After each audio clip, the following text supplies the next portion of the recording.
Et c'est la suite d'un petit talk de plus de 10 minutes que j'ai fait la dernière fois et on m'a arrêté. Donc, pour ceux qui n'étaient pas là, je vais faire un petit rappel. C'est quoi une machine de Turing? Donc, on va aller très vite. C'est un alphabet, un ruban infini des deux côtés, une tête de lecture. Et vraiment, la machine de Turing, c'est une suite d'instructions sous forme de quadruple. On lit quelque chose, on écrit quelque chose, on se déplace soit à droite, soit à gauche, et on change d'état. Alors, on passe à un exemple. Voilà un exemple. Sur le ruban, il y a quelque chose d'écrit. Voilà les instructions. Dans l'état 0, voilà les quadruples. On lit, on écrit, on se déplace, on change d'état éventuellement. On a un deuxième état et un troisième état qui est l'arrêt. Donc, vous pouvez l'exécuter et ça va faire quelque chose. Ça se trouve que cette machine de Turing calculait la fonction n plus 1. Donc ici, si vous écrivez en binaire, si vous écrivez en binaire n'importe quel nombre, vous faites tourner cette machine, il va vous donner 1 de plus. Donc on peut imaginer que on a cette suite d'instructions, on a une machine qui prend le ruban, il fait quelque chose, il arrive quelque part, mais après on peut l'enchaîner à une autre machine. Donc si on voulait ajouter 2 au lieu d'ajouter 1, on reprendrait les mêmes et on refait 2 fois plus 1, donc on aurait la machine qui fait plus 2. Puis on peut s'habituer un peu à imaginer qu'on peut faire l'addition de 2 nombres, la multiplication de 2 nombres. Et petit à petit, puisqu'on peut retourner à un état initial et recommencer la même chose, on peut s'imaginer qu'on peut faire les choses récursives. Et c'est là où l'essentiel de l'arithmétique rentre dans les capacités de ces machines, puisque la récursion, c'est l'arithmétique. Tout ce qui est en arithmétique, le théorème de Fermat est quelque part un théorème de récursivité. Maintenant, on le prouve de façon très alambiquée et autres, mais le fin fond de l'histoire, c'est la récursivité. Et il y a beaucoup de sortes de récursions. Il y a des récursions dites simples, un peu comme la fonction factorielle, vous pouvez le définir comme récursion, mais vous pouvez le programmer avec une boucle for sans faire une fonction récursive dedans. Mais il y a des fonctions qui ne sont pas réductibles, on dit qu'ils ne sont pas primitifs récursifs, ils ne sont pas réductibles à une autre forme, il faut les définir. Une de ces fonctions-là, c'est la fonction d'Ackermann. Je vous ai écrit ici, juste, on ne va pas passer du temps aussi, juste pour vous dire qu'on peut écrire des fonctions récursives qui croissent très vite. Le hack du 4 et de 3, ça fait ça. Donc si vous voulez le programmer récursivement, votre programme ne se terminera pas. Il n'y a pas assez d'énergie dans l'univers pour exécuter ce programme-là. Il faut le calculer autrement. Voilà, donc on imagine que tout ce qu'on sait calculer est plus ou moins récursif et c'est faisable avec les machines de Turing. Et donc on est arrivé, après maintes essais sur différents formats, d'arriver à l'idée que tout ce qui est calculable, maintenant on ne sait pas ce que ça veut dire, mais tout ce qui est calculable est en fait Turing calculable. C'est-à-dire que vous ne pouvez pas faire un calcul où il n'y aurait pas l'équivalent en machine de Turing. À tel point que Turing, dans son article qu'il avait écrit en 1928 sur ces histoires-là, il a défini la machine de Turing universelle. Ça se trouve que parmi toutes les machines de Turing, c'est-à-dire l'ensemble des instructions de quadruple qu'il y en a une qui peut s'écrire avec un alphabet de 15 symboles et 28 états, qui est capable de simuler n'importe quelle autre machine de Turing. Donc les machines, donc on va les numéroter. On va avoir la première machine, la deuxième machine, la troisième machine. On peut les numéroter parce que les instructions, chaque instruction, un peu comme le code ASCII, chaque lettre, on lui donne un numéro. Chaque instruction aller à droite, aller à gauche, vous pouvez le coder avec un nombre. Une suite d'instructions, vous pouvez le coder avec un nombre. Et in fine, vous aurez tout un programme qui sera qu'un seul nombre. Et du coup, vous pouvez imaginer, est-ce qu'il y a une machine qui va prendre le numéro d'une autre machine de Turing, l'entrée qu'on va donner à cette autre machine de Turing, et il va nous sortir ce que cette autre machine de Turing aurait fait. Et Turing, dans son article, il l'a écrit. Donc la machine de Turing universelle, il s'est simulé toutes les autres machines de Turing. Il y en a une machine pour toutes les autres. Et grosso modo, ce qu'on a, cette machine-là, c'est à peu près ça. Parce qu'avec une machine, on peut simuler quasiment toutes les autres. Tout ce qui est faisable déjà avec cette machine-là. Maintenant, se pose la question, est-ce qu'il y a quelque chose que ces machines ne savent pas faire? Et la réponse mathématiquement, c'est relativement simple, bien sûr que oui. Parce que des fonctions, on en a beaucoup trop. Des machines de Turing, on a une infinité dénombrable, alors que des fonctions de n dans n, qui prend un entier, qui renvoie un entier, et il y a un nombre non dénombrable. Donc il y a forcément des fonctions qui ne sont pas calculées par ces machines-là. Mais donc Turing voulait en produire une de façon explicite, et il a produit, il a pensé au problème d'arrêt, en disant que est-ce qu'il y a une machine où on peut lui donner le numéro d'une machine quelconque, et il va répondre 0 ou 1 si cette autre machine va s'arrêter ou pas.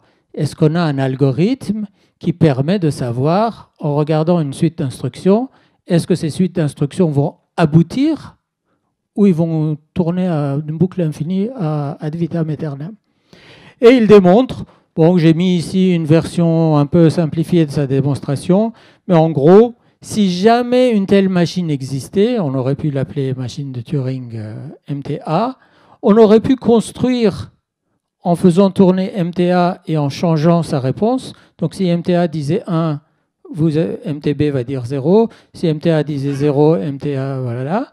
Et que du coup, on donne le numéro du machine MTB à lui-même, et ça rentre dans une paradoxe un peu comme le menteur qui dit je ne suis pas menteur, ainsi de suite. Donc on arrive à prouver qu'il n'y a pas d'algorithme, pas un moyen uniforme pour savoir si un programme va s'arrêter ou pas. Bien sûr, un programme donné, un programme explicite, vous pouvez toujours par ingéniosité l'analyser et dire celui-là ne va pas s'arrêter parce que j'ai détecté une boucle infinie dedans. Ou celui-là va s'arrêter parce que voilà, je vous prouve qu'il s'arrête, même s'il met très longtemps à s'arrêter. Mais pour cette ruse et astuce que vous avez utilisée pour prouver que ce programme-là va s'arrêter ou pas, ne peut pas être utilisé pour un autre programme. Chaque programme, chaque suite d'instructions a besoin d'ingéniosité supplémentaire pour répondre. Il n'y a pas une réponse uniforme à ces questions-là. Quand au début du siècle dernier, ces résultats étaient sortis, ça avait un peu plombé les mathématiciens de l'époque, parce qu'ils trouvaient que du coup, ça casse tout un tas de projets qu'il y avait de trouver des façons automatiques de prouver des choses et autres. Mais en fait, dans les années 60-70, la déception s'est transformée en encouragement, parce que tout le monde, tous les mathématiciens, maintenant se considèrent artistes, en disant que ce qu'ils font est unique. Leur travail n'est pas uniformisable. Donc ce qu'ils font, ça a de la valeur autrement qu'une machine qui le répéterait. Du coup, c'est la fête depuis les années 70. En 1961, ou plutôt 62, un mathématicien hongrois qui s'appelle Tibor Radó, il a proposé un problème qu'il a appelé the busy beaver, donc le castor affairé. Donc en gros, il a une machine de Turing qu'il appelle un castor, qui a comme but d'écrire le maximum de 1 sur son ruban. Donc il commence, il écrit. Bien sûr, vous pouvez écrire une infinité de 1 en faisant une boucle, écris 1 et puis retourne dans ton état et puis réécris 1, mais cette machine-là ne va pas s'arrêter. Et les machines de Turing doivent s'arrêter. Donc un programme en boucle infinie n'est pas considéré comme un programme valide. Donc on va essayer de, est-ce qu'avec n états, on peut écrire 14 1 par exemple. Donc ça se trouve qu'avec un état, on peut écrire un seul 1, puisque si on retourne sur soi-même, on a une infinité de 1 et c'est pas bon. Avec 2 états, on peut écrire 4 1. Avec 3 états, on peut écrire 6 1. Et Rado lui-même pensait que personne n'arriverait jamais à analyser toutes les machines possibles et imaginables de 4 états pour pouvoir donner la réponse. Mais ça se trouve qu'un de ses élèves, Brady, en 83, prouve que BB de 4, c'est 13. Alors il y a un site qui s'appelle turingmachine.io. Ces machines-là sont dessus, vous pouvez aller et les faire exécuter, voir le graphe de leur fonctionnement. Et voilà.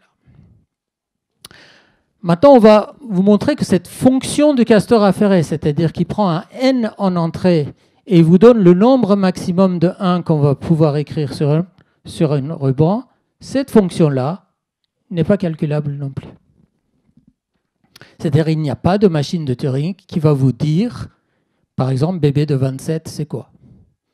Ou BB de 32, c'est quoi? On pourra, par analyse, le trouver, par chance, le trouver, mais pas par méthode. Et donc, je vais vous faire une esquisse de démonstration. Donc, imaginons que, alors au lieu d'écrire en binaire, on va écrire en unaire, c'est-à-dire pour écrire n, on va mettre n1, juste des symboles à côté des autres. Donc, l'addition est très simple, puisqu'il faut juste concaténer. Donc, on peut imaginer qu'on a une machine à k états qui écrit k1. Après, on a une machine qui sait prendre chaque 1 et le dédoublonner. Donc, imaginons qu'il y a B état, cette machine. Puis, on a une machine qui sait appliquer le bébé, si jamais il existait, à ce résultat, c'est-à-dire à ce 2K. Et donc, il calculerait quelque part bébé de 2K. Et puis, on peut avoir une machine qui, après tout ça, rajoute un 1 au résultat. Donc on aura au total B plus C plus D état, K plus B plus C plus D état, une machine qui arrivera à calculer BB de 2K plus 1. Mais si on choisit notre K correctement, si on prend le K égal à B plus C plus D, puisque c'est B, C et D, on suppose qu'ils existent, ajouter 1 c'est facile, dupliquer le suite de 1 c'est facile aussi. Ça, c'est notre hypothèse foireuse que, imaginons qu'il existe. S'il existait, on aurait eu combien d'états il a. Et dans ce cas-là, on arriverait à fabriquer une machine à 2K états qui arrive à calculer BB de 2K plus 1. Alors que BB de 2K plus 1 est censé être le maximum de 1 qu'un programme peut écrire. Et on a montré qu'il n'était pas le maximum puisqu'on a réussi à faire 1 de plus. Donc cette fonction-là n'est pas calculable non plus. Et il n'est pas calculable à tel point que, en fait, quand on essaie de les voir, ils croît très vite. En fait, la non-calculabilité vient d'une croissance extrêmement rapide. Donc on a BB de 5 a été calculé depuis, c'est supérieur à 4 mal 18, on ne sait pas la valeur exacte. BB de 6, il est supérieur à 10 puissance 10 puissance 10 puissance 10 puissance 15 fois. Donc c'est un nombre absolument gigantesque. Pour avoir une idée, on a à peu près 10 puissance 100 particules dans l'univers entier. Des photons, des protons, des neutrons, des étoiles, des galaxies. Voilà. Vous les comptez tous, on n'arrive même pas à 10 puissance 100. Alors que là, on est à 10 puissance, un étage de 15 de puissance. Et BB de 2K est supérieur. Alors ça, c'est la notation dite de Knut. Je ne sais pas si vous la connaissez, mais imaginons que l'addition sera la première opération qu'on sait faire. Puis par addition successive, on peut faire la multiplication. Puis par multiplication successive, on arrive à faire de l'exponentiation. Alors quand on met une flèche, ça veut dire qu'on est en train de faire de l'exponentiation. Donc 10 flèches 15, ça veut dire 10 puissance 15. 3 flèches 4, ça veut dire 3 puissance 4. Mais quand on met 2 flèches, ça veut dire qu'on est en train de faire de l'exponentiation successive, c'est-à-dire l'opération récursive qui vient après l'exponentiation. Et chaque fois qu'on rajoute une flèche, on rajoute un étage à l'opération précédente. Donc si on a 3 k-2 flèches, donc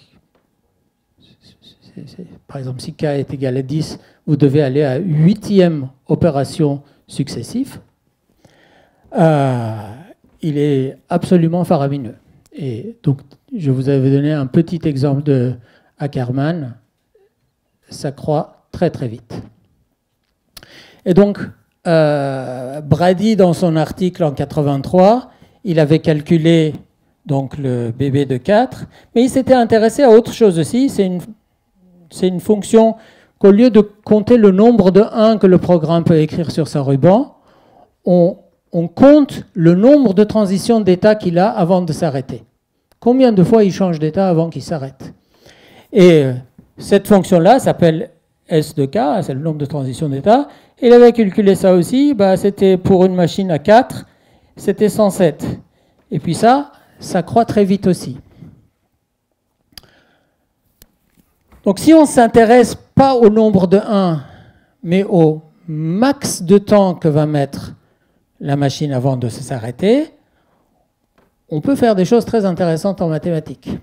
Par exemple, il y a une conjecture dite de Goldbach qui dit que tout nombre pair est somme de 2 nombres premiers.